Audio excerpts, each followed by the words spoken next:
IL টি-20 এর শেষ ম্যাচে গলফ জায়ান্টসের বিরুদ্ধে দুর্ধর্ষ জয় তুলে নিল আবুধাবি নাইট রাইডার্স। গ্রুপ পর্বের ম্যাচ হলেও এই ম্যাচের গুরুত্ব ছিল কোয়ার্টার ফাইনাল ম্যাচের মতোই। দুই দলের মধ্যে জয়ী দল চলে যাবে সেমিফাইনালে। এদিন টসে জিতে গলফ জায়ান্ট ব্যাট করতে পাঠায় আবুধাবি নাইট রাইডার্সকে। প্রথমে ব্যাট করতে নেমে শুরু থেকেই আক্রমণাত্মক শুরু করে দুই ওপেনার মাইকেল পিপার ও ফিল সল্ট। মাইকেল পিপার করে 51 বলে 83 রান।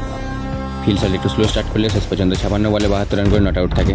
লিয়াম লিভিংস্টন 13 বলে 18 রানের একটি ছোট্ট ইনিংস খেলে দলকে পৌঁছে দেন 179 রানে। 180 রান তাড়া করতে নেমে প্রথম থেকেই চাপে পড়ে গলফ জায়ান্টস।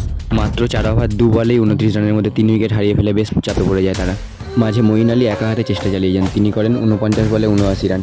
অন্য কোনো ব্যাটসম্যান ঠিকঠাকভাবে সঙ্গ দিতে পারেনি তাকে সুনীল নারিনের বিধ্বংসী স্পিনের জন্য। সুনীল নারিন 4 ওভারে মাত্র 14 রান দিয়ে তুলে নেন 2টি উইকেট। 18 নম্বর ওভারে কার্যত ম্যাচ শেষ করে দেয় আন্দ্রে রাসেল।